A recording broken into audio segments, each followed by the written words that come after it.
This is the most haunted forest in America, the Freetown State Forest. In the 1970s, a young girl was found tied to a tree here. She had been assaulted and left for dead by a killer. And in that same decade, a cult held devil-worshipping ceremonies out here and committed a number of murders. One of these murder victims' heads was found, but her body was never located. It's possible it's still in these woods. Bigfoot calls this place home along with spirits, demons, and Ronald Reagan saw a UFO here. My full documentary that I filmed here will be on my YouTube this evening. It's spooky. Wait, is that to talk about shadow people? I actually have a story about a shadow person. Let me see. It was my uncle's friend. My uncle passed away, but he told me about the story, right? So one night, he gets home late. And what he usually does is when he gets drunk, he like sits on the couch. Basic dad shit, right? So he said that he turned on his TV. Like he felt like he was about to go to sleep. Keep in mind, he lives on the second floor. Out of nowhere, he hears a voice from the window, bro. And it's like somebody there. What did they say? But the thing is, what was he standing on? That shit just gave me chills, bro. But he says he sees somebody out the window, and that mother is like, go to sleep, go to sleep. He's like, why the you want me to go to sleep for? He's like, go to sleep so I could take your kids. And he's like, that I'm not going to sleep, but if you want to try to take my kids, you could come and try. You're dead ass not taking nobody. He doesn't know if it was a dream or if he if it was actually like a shadow person. Yeah, he could have had sleep paralysis or something. That could have been a possibility too. Yeah, but at the same time, he was speaking. Fuck, I don't know, bro. Also, you gotta think of the factor of him being drunk too. Yeah, that's why I don't know what it was. Like, it could be anything. It could be some paranormal shit. Days after her wedding, this young woman vanished. Now she's been found dead. Melissa Dubane was 32 years old. She worked as a nurse and had recently celebrated her wedding in Hawaii with her new husband, Brian. They'd been together 10 years and they were delighted to be finally tying the knot after getting engaged in 2023. However, the celebrations were extremely short-lived. Just days after the ceremony, she vanished without a trace. She was reported missing by her loved ones after returning home to Portland, Oregon. She worked at a local hospital and her colleagues raised the alarm on the 4th of September after she failed to turn up to her shift. The call came in around 10:10 to police, and the local community immediately started looking for this woman. No one could get hold of her, which was really out of the ordinary. Investigators tried to trace her bank card to see if she'd been using it, but there was absolutely nothing they could find. Alarmingly, her car was also still parked at her apartment. Then, on the 7th of September, there was a very upsetting discovery. Police announced that they had found her remains. Another shocking revelation was made when police announced that Bryce Schubert, her 27-year-old neighbor, had been arrested. It's reported by officers that they believe that he was involved in her disappearance. Shout out to Mr. Ballin, because it's one of his, like, you know how he tells his stories. So there's a guy, his name is Mitch. He meets a girl named Kayla, and they end up getting together. Okay. They get married, and they have a daughter. They eventually have another kid, a boy. Time goes by, like, he's living a perfect fucking life. And then one day, when he's chilling on the couch watching TV, he sees the lamp in his living room. It starts to look blurry, and I think it's the color red. And that's the only thing that looks blurry. And he's trying to rub his eyes to see if he's bugging or not, but nah, like the lamp is blurry. He doesn't tell his wife or anything. He just keeps it to himself, and eventually he starts to get sick. He calls out of work. He just stays on the couch looking at the lamp without saying anything. He starts not to communicate with his wife, and she gets worried, calls the doctor, and as he's calling the doctor, he's looking at the lamp, but the lamp starts to grow and grow and grow until like it's the whole fucking room. He hears screaming. He opens his eyes. There's people surrounding him trying to wake him up. He's like confused, like, yo, he's like, where the fuck is my wife? Where's his kids? And then it clicks. His whole life of meeting Kayla, having the kids, was a lie. Fucking dream? Was a fucking lie or a hallucination of him, because he got struck really, really hard by a football player, and while he was unconscious, he was having that hallucination. He lived the whole life inside his fucking dream. He goes to the hospital, makes a full recovery, but obviously mentally He never recovered? nah, because he still sees his kids in the dream. His son tries to speak to him, but he just can never understand what the fuck he's trying to say. Fucking hell, bro. Yeah, I'll go crazy. I don't think I'll be able to recover, bro. Me either. I would just be like, fuck is the point of all this shit? I live. This would be the final photo that Austin Madsen would send before disappearing from a snowy mountain in southern Utah. Austin is a 32-year-old husband and father of two from Mapleton, Utah, who disappeared on January 27th of this year. He was out hiking when he sent this final video of a snowy mountain to a friend. His wife last FaceTimed him, and according to her, he was snowshoeing and it looked like he was having a lot of fun, but then he said he was trying to find his truck. It's reported that Austin was planning on heading south through Garfield toward Kanab to eventually make it to Arizona, but he hasn't been seen or heard from since. He was soon reported missing, and authorities were able to ping his cell phone to the dry hollow area of Mount Dutton, which is where he took that final video. There they found Austin's truck stuck in the snow and a pair of footprints almost circling the mountain entrance and then making their way back to the truck, but there was no sign of Austin himself. There were also a ton of other footprints off of the main road, and although they believe these footprints to be Austin's, it's something that authorities can't confirm. According to the family, Austin has bipolar disorder and was really struggling with his mental health right before his disappearance. They say he's in a manic state and every few years suffers a mental health crisis, and it's in those moments that his first reaction is to run away. Authorities have searched Mount Dutton by foot, horseback, UTV, and aerial drones, but it's extremely rough terrain, making it almost impossible to uncover any clues on Austin's whereabouts. It's now been 3 months and Austin is still missing. He's 6'2", has brown hair, and was last seen wearing a brown fuzzy hat, black sunglasses, and a camo puffer jacket. I've also attached the GoFundMe in my bio set up for Austin's wife and 2 kids who could really use our help until he's found. Whatever is in the forest has followed me home before, and it's affecting my entire family. This is where the evil begins? Oh yeah. Oh shit, we're f***ed now. If you go hiking far enough, because it's massive, you'll probably find a body out here. There have been so many satanic rituals here. People literally find pentagrams like carved out in the dirt. Do you think that this energy from the forest is affecting your family? I think so. It's kind of the same vibe as the forest. It's almost as if it is teasing us. It's the same black figure that I see in the forest. Whatever it is likes to mess with people, and it likes to terrorize people. We came here to try and get some sort of an answer for you. I want to set up our devices and see if we can contact this thing. Watch out. A demon here. This is nuts, bro. I can hear it. No. It sounds like a cartoon, like, Like, dude, it's trying to convince you that it's not bad. This is used to be a huge ground to where people would bring bodies. We're gonna be going deep into the forest tonight on this investigation. He's here. Who the fuck is this guy? Might not even be able to get back, so we gotta fucking go. Is there a demon here? Where are you?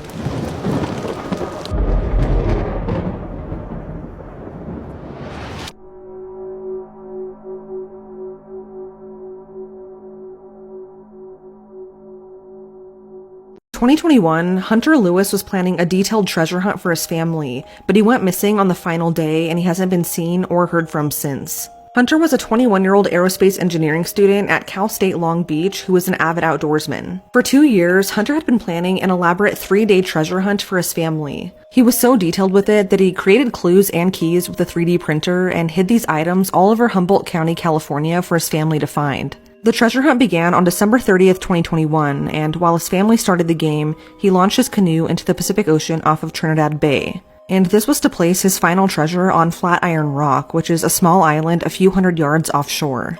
But Hunter never came back. Once 5:30 p.m. hit and there was still no sign of him, his dad reported him missing to the police. The Humboldt County Sheriff's Office and the U.S. Coast Guard began their search by boat and air, but there was no sign of Hunter. During the investigation, it was concluded that the area Hunter likely launched his canoe from has a reef that's only visible at low tide, which makes it an extremely dangerous area to be in. Even the search and rescue team wouldn't search that area when looking for Hunter. In the following days, pieces of Hunter's canoe and a wooden cigar box that his father had given him washed ashore, but Hunter has never been found. His family continues looking for him and eventually solved his final treasure hunt clue. The clue stated that the treasure would be found where his heart is. To solve the clue, they used a 3D printed key, which, when aligned with the rock islands whose shapes match its teeth, ends in a heart that encircles Flatiron Rock. When Hunter first began planning the treasure hunt, he created an Instagram page dedicated to his family. On it, he said that a lost Lewis family treasure that they didn't know about was somewhere off of the North Coast.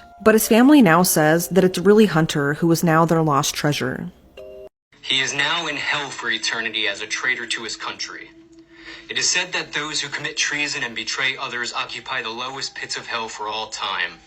The federal government of America declared war on America's citizens and the American state. Seconds earlier in the video I just showed you, this man, Justin Moan, holds his father's severed head wrapped up in plastic and shows it to the camera. That's right, Justin had murdered his father, decapitated him, and was proudly displaying his dad's severed head to the internet. So all of this is coming to light literally this week. This all went down this week. Justin Moan is 32 years old. He's from Pennsylvania. So, on Tuesday of this week, Justin's mother at around 7 p.m. discovered the headless body of her husband. This man, Michael Moan, Justin's father. Apparently, Justin was extremely upset because his father was an employee of the federal government. But although we don't know exactly what led up to the murder, we do know that Justin recorded that video where he was holding his father's severed head and then posted it on YouTube. In the YouTube video, which was quickly taken down, called Moan's Militia, he calls for the death of all federal officials of Joe Biden. He slams against Black Lives Matter, LGBTQ rights, and Antifa activists, and he states that he hopes this will send a message. After Justin's mother discovered his father's headless corpse inside of the home, the police knew they had to find Justin. When they found Justin, he was over 100 miles away from the scene of the crime. He had hopped over a gate and was trespassing on a military base. And when they found Justin, he had a loaded weapon on him, although he was arrested without incident, so only God knows what else he was planning on doing. This is just a horrific, sad case. I do not encourage anybody to go look up that footage online. It's truly disgusting and just horrific. And rest in peace, obviously, to Michael Moan. This disturbing video has been shocking people for years. This video is about a woman named Nikki who becomes possessed by a ghost while doing a makeup tutorial. The video begins with Nikki normally introducing herself and her makeup tutorial. However, a little bit into the tutorial, the left side of the screen changes and Nikki immediately starts staring directly into the camera. And at this point, it gets extremely disturbing. Nikki then starts banging her head against the table and blood splatters everywhere. After this, she sits in the chair dead still with a swollen face and one eye twitching, while a lot of blood pours down her face. This video is meant to be a horror story, and it is very effective at creating a sense of suspense and dread. The use of close-ups and sudden changes in the video are particularly effective at making the viewer feel uncomfortable. The video also plays on the viewer's fear of the unknown, as it never fully explains what happened to Nikki or why she becomes possessed. This video has been praised by some for its originality and its ability to scare viewers. However, it has also been criticized for its graphic violence and its potential trigger to viewers with mental health problems. The video is just a work of fiction. It is an acting performance that is meant to be scary and suspenseful. It is not a real depiction of a woman being possessed by a ghost, but the video is so realistic it sends chills down your spine. Now, when I first watched this video, I thought it was 100% real and I didn't know it was fake. The video is so realistic that if you go into it thinking that it's real, you're going to believe it 100%. Many people still believe this video to be real, but it has been proven to be fake. Either way, it's still an extremely hard watch just because it's blunt force trauma and she's doing it to herself. And the way she looks after she bangs her head on the table multiple times is absolutely stomach-turning. Still, I don't recommend watching this video, but if you do, I'm just warning you right now, it is pretty disturbing. And fancied his colleague, so he did the worst thing imaginable to her boyfriend. It was April 2018. Thandarsian was in a happy relationship with 31-year-old Mark Mangakat. The pair had a 3-year-old daughter together and had exciting plans for the near future. They actually lived in California but were planning to move to Las Vegas and make a fresh start. Thandar worked at San Francisco Airport, and being an attractive woman, one of her colleagues had taken a real shine to her. The man in question who'd been admiring her was 37-year-old Kevin Prasad. Kevin made his feelings known and on several occasions had asked the woman out on a date. Now, she continuously told him no, she wasn't available, she had a boyfriend. She had to keep rejecting Kevin's advances and he was not respecting her decision. Now, despite Kevin's interest in the woman, he actually never had a conversation or confronted Mark at all. Therefore, there was not really any sign of what was about to happen. On April the 25th, Mark went to the airport to pick his girlfriend up from work like he'd done many times before. Little did he know he was being followed. Kevin had hatched a murderous plan. He had an idea to stop his work crush moving away with her boyfriend. Kevin and alleged accomplice Donovan Rivera followed the pair home that day. As Mark was reversing his car into the garage, Kevin took out a loaded weapon. Suddenly, he sprayed Mark's car with bullets. All of this happened while Thandar was sitting next to him, and it's truly a miracle she wasn't hit. Tragically, Mark was killed and Kevin and his accomplice fled the scene. Now, due to the speed in which all of this happened, Thandar had no idea who it was that had shot and killed her boyfriend. Investigators knew they needed to speak to her to find out if he had any kind of enemies at all. When they quizzed her, she mentioned Kevin almost as an afterthought. She said, "There is a fellow at work who has an interest in me, but he would never do that." Kevin was found guilty of first-degree murder, firing into an occupied vehicle, and lying in wait, which basically means when you ambush someone.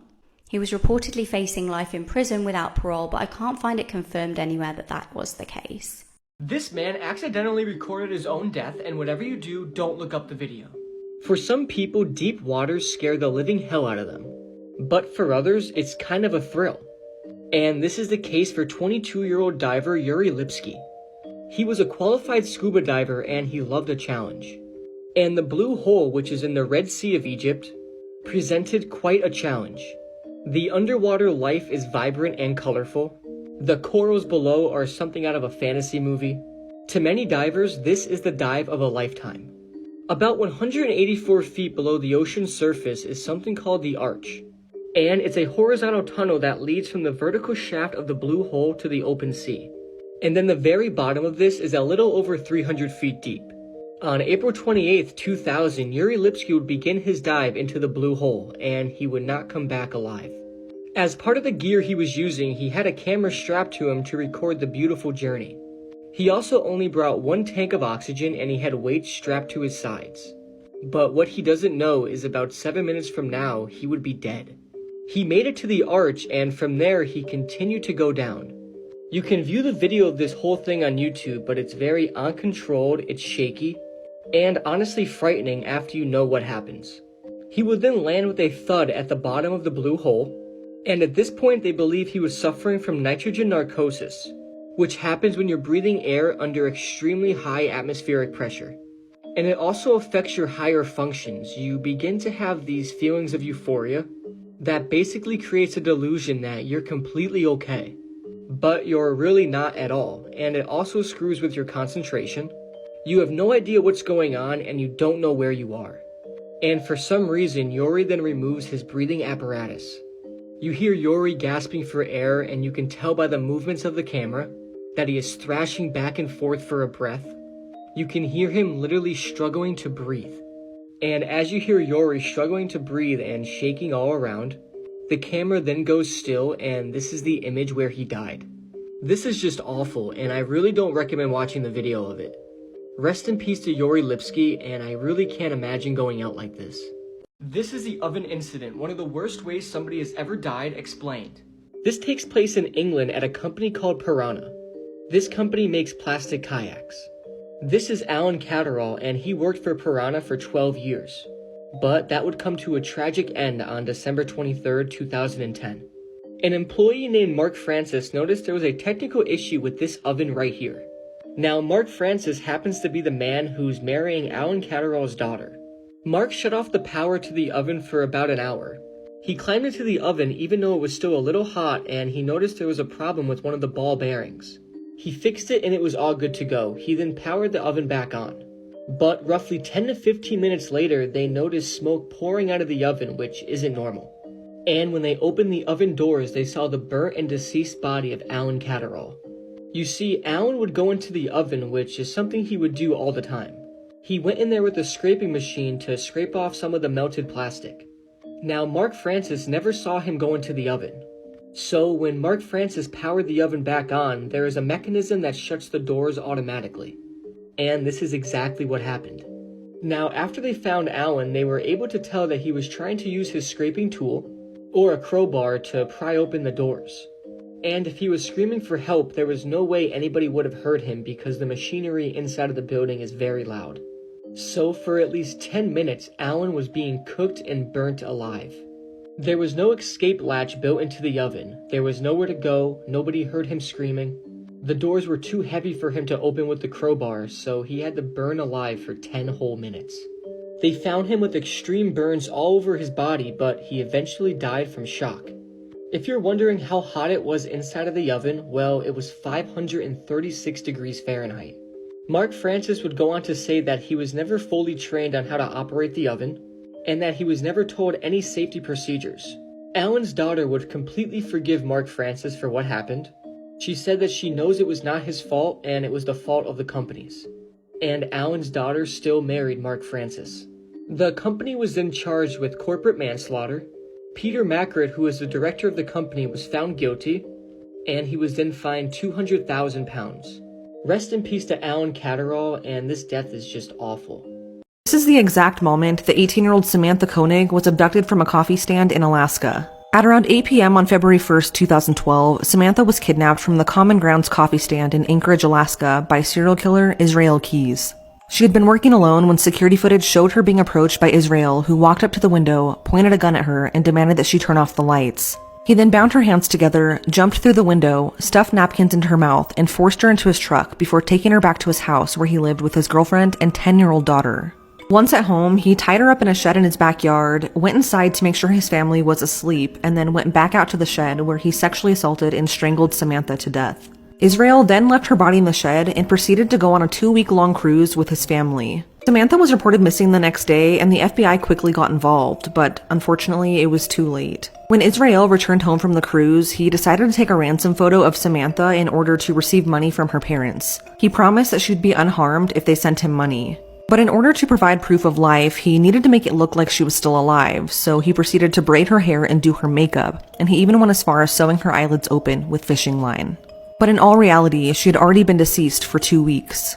On February 24th, Israel texted Samantha's boyfriend using her phone and told him to look for a package in a local park, and it was then that the Anchorage police found the ransom photo and the note demanding $30,000. And just wanting their daughter back safely, Samantha's parents paid him the money by depositing it into her bank account that was linked to her debit card, which he had stolen from her. Sadly, Samantha would not be returned to her family, as Israel then dismembered her body and disposed of her remains in Matanuska Lake.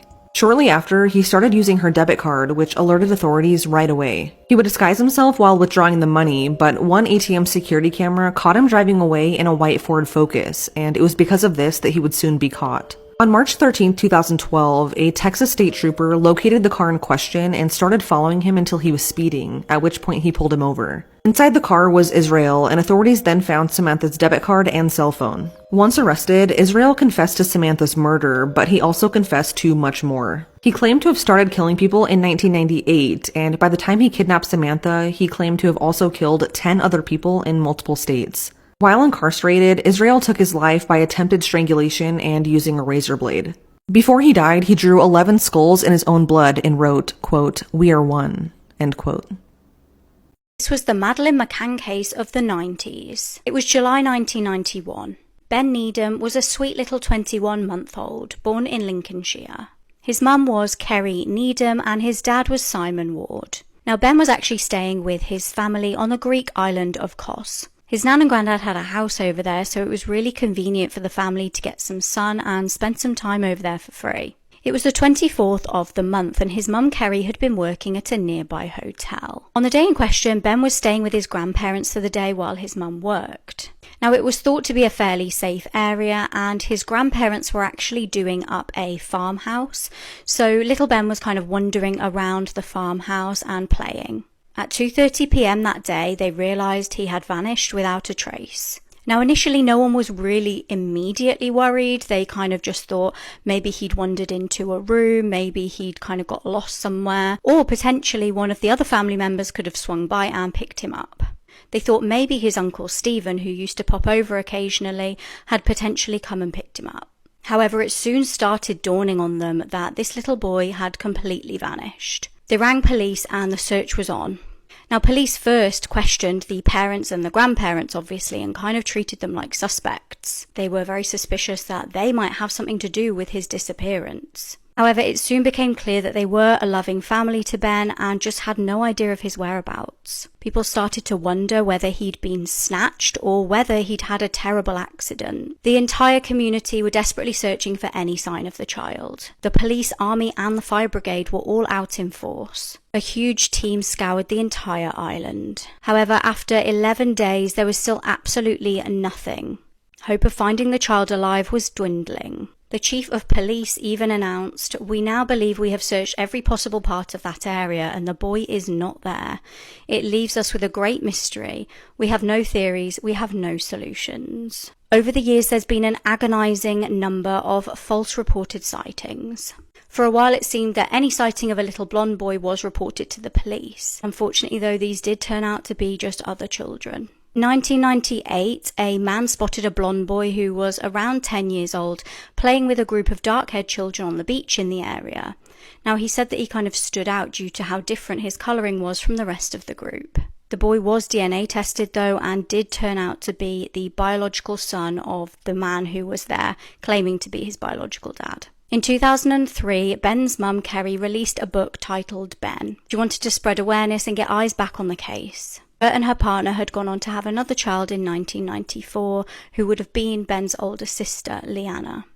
Ben's family believed that the child may have been snatched by traffickers. However, because Ben was so young, many argue that an accident was bound to happen with him just wandering around essentially a building site. South Yorkshire police have tried to reinvestigate Ben's case and have even dug up an area near the house, but nothing was found apart from a toy car. Unfortunately, the car couldn't be forensically linked to Ben. His case remains unsolved and he's been missing for 33 years. However, according to the phrase, you can't make this stuff up. I have known the story of real-life boogeyman, Albert Fish. A slight, elderly man with grey hair, no one suspected the kindly single father of being sadistic child murderer and cannibal. We're asleep, and she gets up to go to the bathroom, and I'm like, oh man, I have to go to the bathroom too, so I'm gonna go to the bathroom in the main bathroom outside the room. I go out, I come back in, and I'm like, why'd you turn my light on my side of the bed? Like, it's 12, we're going to bed, like we're in bed. She's like, I didn't do it, I thought you did. I'm like, okay, well, somebody's trying to get our attention. My phone rings. It's my little sister. She says, hey Bob, sorry, are you awake? And I'm like, I am now. And I go, my light just came on. She goes, that's why I was calling you. She said, is Nicole there? I'm like, yeah. She put her on speaker. She said, Nicole, I don't want to get personal, but did your mom have miscarriages before you? And she's like, yeah. She goes, I'm seeing 3 people in the room right now trying to get your attention.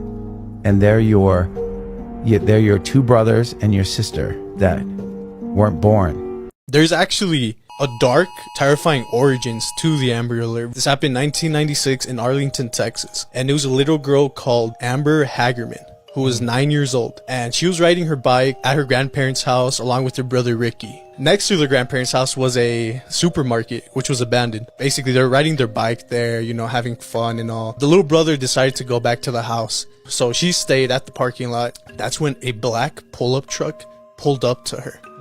A man got out of the truck, grabbed Amber, threw her inside the truck, and he dipped immediately. Now, luckily, a witness was able to, see it happen from his backyard. So he called the cops immediately.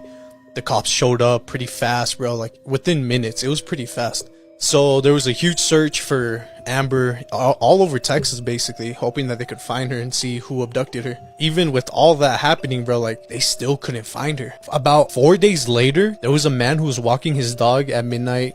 Haven't seen this photo on the internet as of late. This is just moments before 12-year-old Emma Brown took her gun and used it on her father and then herself. Last September, Emma and another 12-year-old friend devised a plan to murder Emma's family and her pets and then run away to Georgia together. Shortly after this photo, she then proceeds to shoot her father in the stomach and then run toward her driveway to take her family car to meet with her friend about 230 miles away. It's believed in this moment that Emma might have panicked and then shot herself in the process. The thing that's raised a concern is, as of right now, Emma's friend, who hasn't been publicly identified, is believed to have planned the entire ordeal. One of the biggest discussions as of late is that Emma's family had no idea how her and her friend had actually met, but she has been arrested and charged with a conspiracy to commit murder. Now, the father did end up surviving the incident, but now conversations are being struck throughout the entire internet about whether or not parents know who their children's friends are. The police have also raised concerns and reports blaming social media for this occurrence. So the question now is, was this a preventable incident? He was friendly and he was nice and he was so funny. He was so funny. He would always have me laughing. We used to play this game called Kick the Can, and he was the fastest runner, so we always wanted to be on his team. Richard's friend Patricia found him kind and caring. If we wanted to take a shortcut to school, we had to cut through this really tough neighborhood. And he always used to wait for me, sitting on a little pony wall, and then he would walk me to school. It was always safer, to be in twos, I guess. He used to sit in back of me in 5th grade, and I remember that he would poke me in the back. And every time he would poke me, I would jump up. And so that time that he kept poking me, I turned around very upset, and I said, hey, stop. And I remember him slumping over and then just hitting the floor on the side. He would have seizures. He would be shaking. We knew he was sick. Third murder, which is the second incident, okay? I'm in the middle of trying to get my record sealed, right? Thursday night, I killed her. I took off Friday. I didn't go to work. I called in sick, took CTO, all right? Dismembered her body, got rid of her body, but kept her head in her hands because they're identifiable. They're highly identifiable. I kept those at the apartment, okay? That Friday night, Thursday night, I took her. Friday morning, she was dismembered. Friday night, she was disposed of, right? Saturday morning, I left, right? And I wasn't satisfied that I took the head along in the hands, but I couldn't put them someplace that could be sure they wouldn't be dug up by an animal or just be somewhere. It's scary going out there trying to bury somebody or dispose of body parts in a community or out even in the boonies where you don't know where you're at and who can come up at any moment. I had some real close calls there where people that come out of nowhere. And if a body's found and they remember this beige-looking car sitting there the night, that's evidence. So it was very, very hard to get rid of this stuff. For the record, you are guilty of killing many women and girls. Yes. Yes, that's true. Ted, how did it happen? Take me back. What are the antecedents of the behavior that we've seen? So much grief, so much sorrow, so much pain for so many people. Where did it start? How did this moment come about? I grew up in a wonderful home with two dedicated and loving parents, one of 5 brothers and sisters. But as a young boy, and I mean a boy of 12 or 13, certainly, that I encountered outside the home again, the local grocery store, the local drugstore, the softcore pornography, what people call softcore. As young boys do, we explored the back roads and sideways and byways of our neighborhood, and oftentimes people would dump the garbage and whatever they were cleaning out of their house, and from time to time we'd come across pornographic books of a harder nature than more graphic, you might say, more explicit nature than we would encounter, let's say, in your local grocery store. 2022, the town of Slaughter, Louisiana, was shaken by the death of 36-year-old Lacey Fletcher. Lacey suffered from a medical condition known as locked-in syndrome, making her almost completely paralyzed. Due to her medical condition, Lacey spent all of her life at home, as she began to develop some degree of Asperger's syndrome. Lacey's parents were her caretakers, although they neglected that responsibility and treated Lacey inhumanely, leaving her to relieve herself on the same couch that she spent most of her life. Lacey's neighbors stated that the last time they saw her in public was 15 years before this incident. At the time of her death, Lacey weighed 96 pounds and had contracted COVID-19. On January 3rd, 2022, Lacey was found dead in a couch covered in feces and urine. It was believed that she was in that same spot for years without being catered to. Her body was covered in ulcers, her hair matted and filled with maggots. Her parents, Sheila and Clay Fletcher, were charged with second-degree murder and detained for the severe chronic neglect. Despite all of this, they pleaded not guilty and were released on bail. Sheila and Clay Fletcher will begin trial on June 19th, 2023. This influencer's body parts were found in pots of human soup just last month.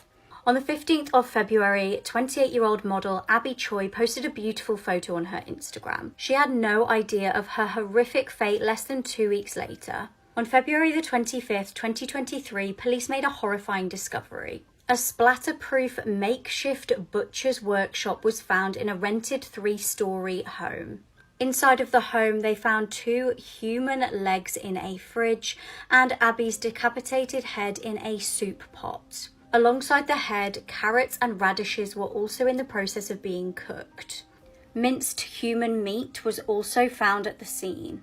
In the rented flat, police found a homemade butcher's shop equipped with meat grinders, chainsaws, and meat cleavers. Abby's handbag was also found at the scene, including her ID, which helped to identify her. Heartbreakingly, Abby was a mother of 4 young children. Police in Hong Kong have charged Abby's ex-husband, Alex Kwong, his father and brother with the murder. It's alleged that the 3 men rented an apartment where they'd meticulously planned the murder. It's also alleged that the motive for the killing was a family dispute over money. Abby's children are now being looked after by her mother. Yeah. And you asked me to come here from California because you had something you wanted to say. It is not just an interview with a man who's scheduled to die tomorrow morning. I am here and you're here because of this message that you're talking about right here. You really feel that hardcore pornography and the doorway to it, softcore pornography, is doing untold damage to other people and causing other women to be abused and killed the way you did others. Listen, I'm no social scientist, and I haven't done a survey. I mean, I don't pretend that I know what John Q. Citizen thinks about this. But I've lived in prison for a long time now, and I've met a lot of men who were motivated to commit violence just like me. And without exception, every one of them was deeply involved in pornography, without question, without exception, deeply influenced and consumed by an addiction to pornography. There's no question about it. The FBI's own study on serial... I don't think so. No, no, no, no. I don't think so. No, no, no, no. It's never, ever, ever, ever, ever, ever gonna happen. Yeah. 911, where's your emergency? I just killed someone. 100, Route 46. What do you mean you just killed someone? Exactly what I said. I'm armed and dangerous. Where are you? You know what? I'm armed, I'm dangerous, send the cops out. I'm in a parking lot, I can see from every angle. I will shoot at anyone who approaches the car. Okay. How many people did you hurt? You know, I'm not in a condition to talk. Okay, can you at least tell me what city you're in so I can send the police out there? Mountain Lake. You're in Mountain Lakes? Yeah. How many people did you kill? Just one person? Just one person. Just one person? I'm reloading right now. I'm going to shoot at anybody that approaches the car. Okay, that's not a problem, sir. I'd advise you not to reload and do that, but... What's your name? You just hung up on me.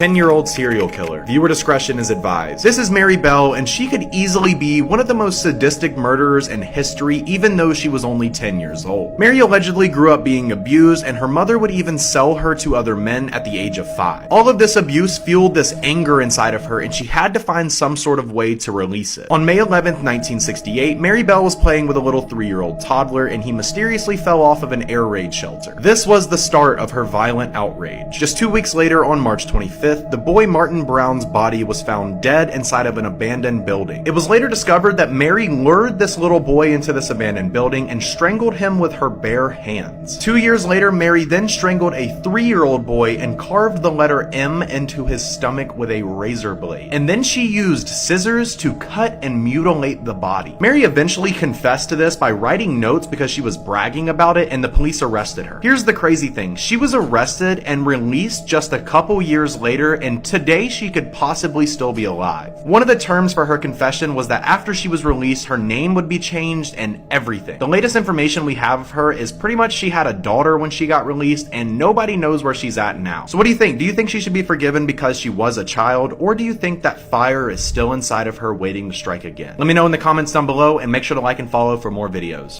One of the strangest missing persons cases I've ever seen revolves around someone that might not even exist. Let me explain. In 1989, a local Chicago television station called WMAQ was wrapping up their regularly scheduled television for the night, when when all of a sudden the audio was cut and the image on screen was changed to a strange missing persons panel. The image of the individual shown was too low quality to make out any details, and no information other than the woman's name, Joanna Lopez, were given. The broadcast wouldn't be too out of the ordinary if it wasn't for the fact that she was never mentioned anywhere again. And when people tried to find her, they found no records of a woman named Joanna Lopez in Chicago, even with police filings. So, who was this woman in the broadcast? And how did a missing persons panel for her end up on the news? Well, when the news agency was asked about the panel, they claimed it was sent by an anonymous person, which leaves us with the most likely answer being that it was a prank or an alternate reality game. And as for who was actually in the photo, the lead seems to be a woman by the name of Rachel Lopez. A photo of her was found in a West Chicago yearbook from 1990.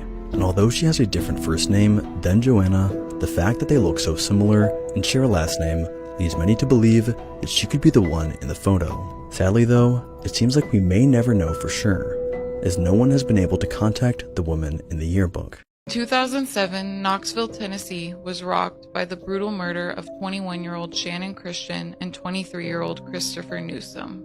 Shannon and Christopher were headed to a party on the night of January 6th. When they didn't show up to the party, the couple's friends started texting and calling them, but received no response. Around 11 p.m. that evening, a couple of their friends went to Shannon's apartment to see if they were there. Shannon and Christopher were not at the apartment, and they were unable to locate Shannon's SUV. It turns out that the couple were victims of a carjacking and kidnapping. The couple was taken to a rental home where they were essayed, tortured, and murdered. A witness arrived at work around 12:30 a.m. on January 7th. He noticed that the lights of the rental home were on and the home seemed quite busy for that time of night. The witness later observed a white 4Runner slowly drive by him with 4 men in the car. Another witness stated that they heard gunshots around 1:45 a.m. near the railroad tracks. That afternoon, around 12 p.m., Christopher's body was found near the tracks, wrapped in a comforter.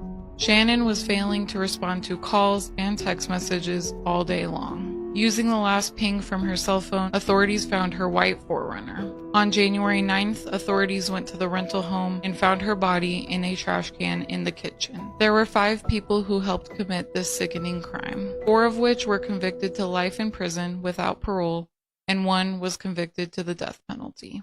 911, what's the location of the emergency? Please help me! Yes, what address do you need help? I'm not on an address, I'm on a road on Myers Road! He's trying to kill me! Which road are you on? Myers Road in Oregon City! Okay, do you have an address? Listen. Can't be late, come on, get a cop here now! Okay, who's trying to kill you? My husband! He's trying to pick up truck! Okay, what? He's trying to kill me! Come on! He's trying to die! And what kind of gun does he have? Ma'am? Ma'am? I've got... Ma'am, take a deep breath so I can understand you. Ma'am? I've already got help coming. I need you to tell me wire and what? On plan. I'm on plan. Wire. Just a minute. I'm walking.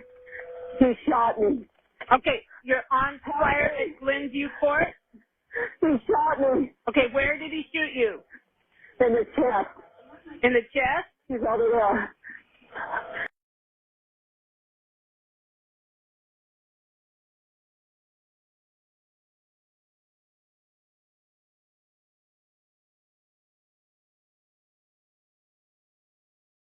Baby Burger, uno de los casos más traumáticos, atroces y perturbadores de la Deep Web. Todo comienza con una cámara de seguridad apuntando hacia una calle, en donde se observa a una mujer que va caminando con su bebé. Sabemos que es una bebé, porque la madre dio su declaración a la policía de lo que pasó aquella vez. Después, se observa que un automóvil llega y 2 sujetos salen rápidamente. Uno de ellos toma a la mujer y la empuja, mientras que el otro sujeto toma a la bebé y la mete dentro del automóvil para así escapar. La toma del video continúa en un bosque. Los sujetos aparecen con un pasamontañas, para no ser identificados. Proceden a sacar a la bebé del automóvil, para llevarla a lo más profundo del bosque, hasta llegar a un lugar donde hay una mesa muy grande.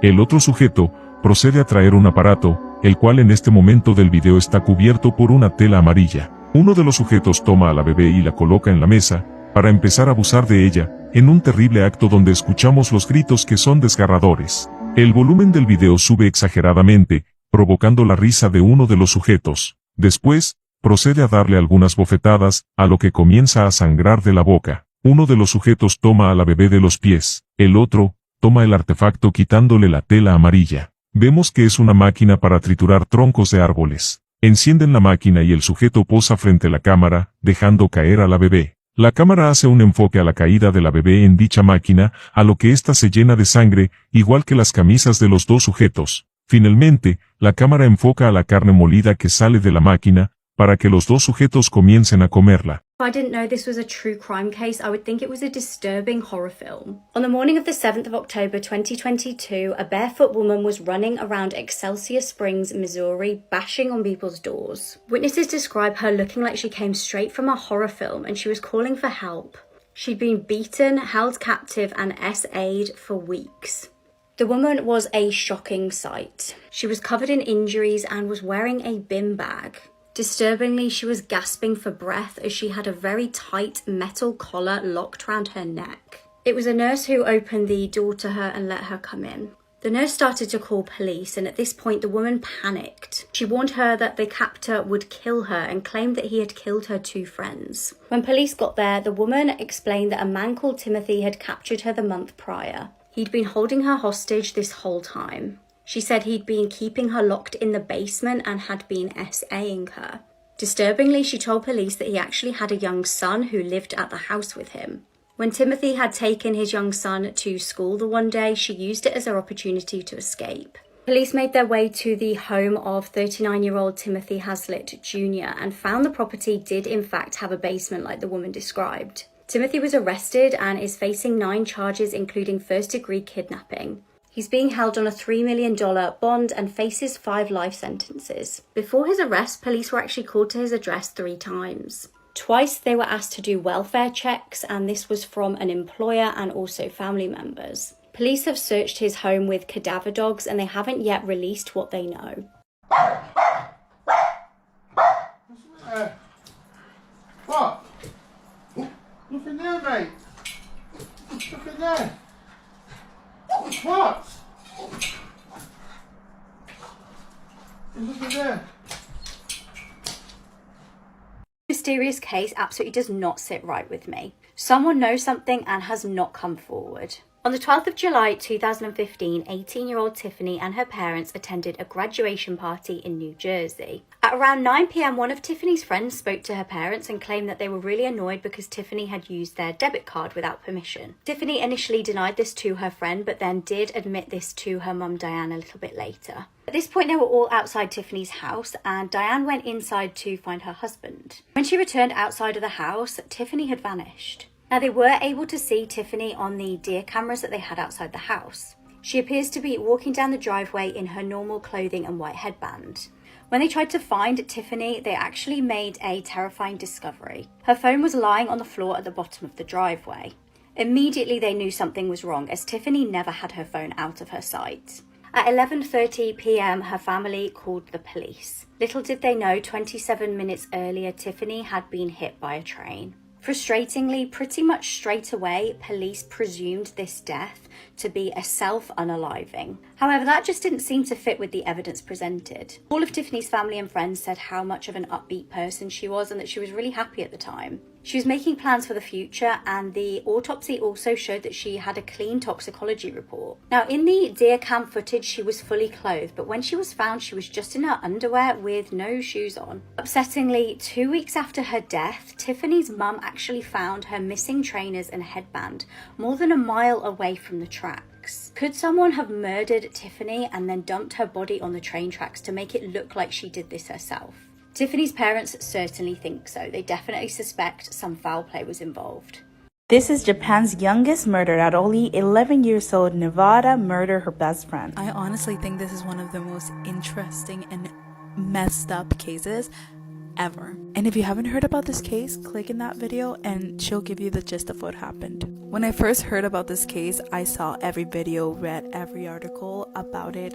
Anything I could find, I saw it or read it. And after so much research about it, I found some things that not a lot of people know about this case. For example, the first thing is this is not Nevada. This is somebody wearing a costume of Nevada. Yes, a costume, like in Halloween, dressing up as an 11-year-old murderer. This is an actual picture of her, one of few pictures that we have of actual Nevada. There's a lot of more pictures of people dressing up as her, but I don't want to show them because some are really gruesome and I just don't think there's anything cute or funny about dressing up as a murderer. So yeah, some even try to make it sexy.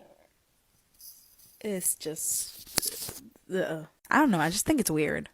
Another thing is that, I mean, this is not the real girl, but for the sake of the video, the actual Nevada, that's not her real name. Nevada is not her name. It's just what people started calling her because she had that sweater on when she did the murder. Nevada Tan. Due to Nevada being still young at the time of the murder, her name was not sent to public to keep her safe in her identity.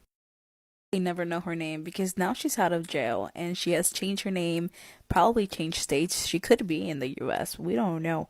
But yeah, we're probably never gonna know her name. This is one of the most disgusting and evil cases I've heard of recently. On the 7th of December 2017, teacher Thelma Boinville was desperately trying to make some extra money. She was doing a cleaning job to earn extra money for her family, and the job suited her as her 8-year-old could come along and play while she worked. This was really handy as it meant she didn't have to fork out for childcare. She set out cleaning some holiday homes on the day in question and her daughter waited in the car. The spot was a lovely scenic place called Kelky Beach. However, instead of walking in on a normal holiday rental to clean, she walked into a nightmare. Stephen Brown and his girlfriend Hayley Dangerand were in the middle of robbing the place. They were scouring through drawers and wardrobes, hunting for valuables to steal. With Thelma walking in, their plan had been foiled. They decided they needed to dispose of their only witness. The evil pair tied up the mother, whose daughter waited unsuspectingly in the car outside. They used a machete, a knife, and a hammer to murder the innocent woman. But the horror was far from over. They exited the holiday home and came across Thelma's young daughter waiting in the car. They callously told the young girl, "We killed your mum," and then bound her up and gagged her. Sickeningly, they then took the 8-year-old into the home where they'd killed her mum and left her there tied up.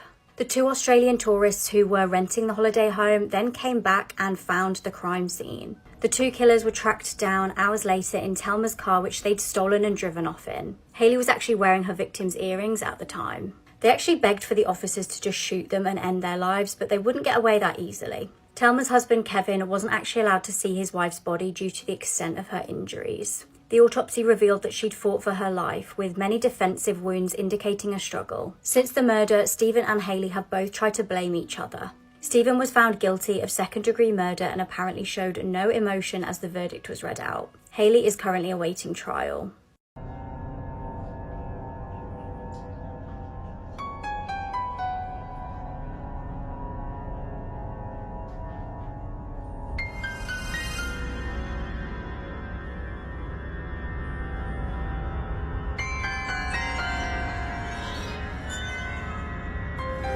Now that it's summertime, here are 3 of the scariest theme park accidents I've ever heard of.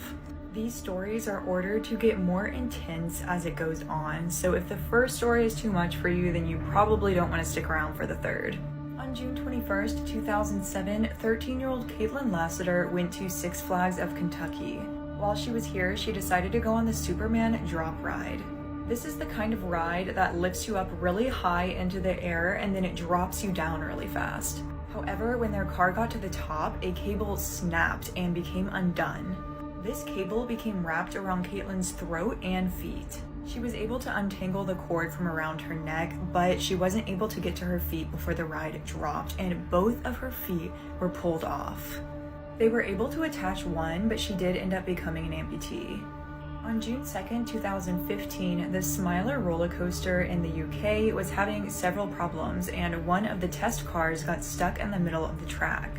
However, the employees hadn't communicated with each other that they had added a 5th car, so everyone thought there were 4. So when they saw all 4 cars at the station ready to go, they assumed that the test was done. They then loaded a car full of passengers and sent it down the track, not realizing that a car was already sitting stationary in the middle. The car with passengers inside rear-ended the empty car, resulting in serious injuries. The 2 girls that were sitting in the front of the car had to have their legs amputated, and the horror of this was all made worse because it took emergency services 4 to 5 hours to reach them as everybody was sitting mangled on this roller coaster. The Verrückt water slide was the world's tallest water slide in August 2016, where our 3rd accident happened. This water slide had an extremely steep drop and then a hill, and 3 people would sit in each boat. The owner of the water park had actually self-insured this slide because it was too dangerous for any insurance company to take on. In August 2016, Caleb Schwab went to the water park with his family, and the very first ride he wanted to go on was Verrückt. Caleb sat in the front and was too lightweight to weigh it down, so the ride went airborne. Then everyone watched in horror as the front of the slide impacted the metal safety railing that arched over the top of the slide. He flew out of the raft but hit the netting so hard that he was, It was quick for Caleb but not for the crowd, as they then had to watch the boat finish the ride as the water began to run red.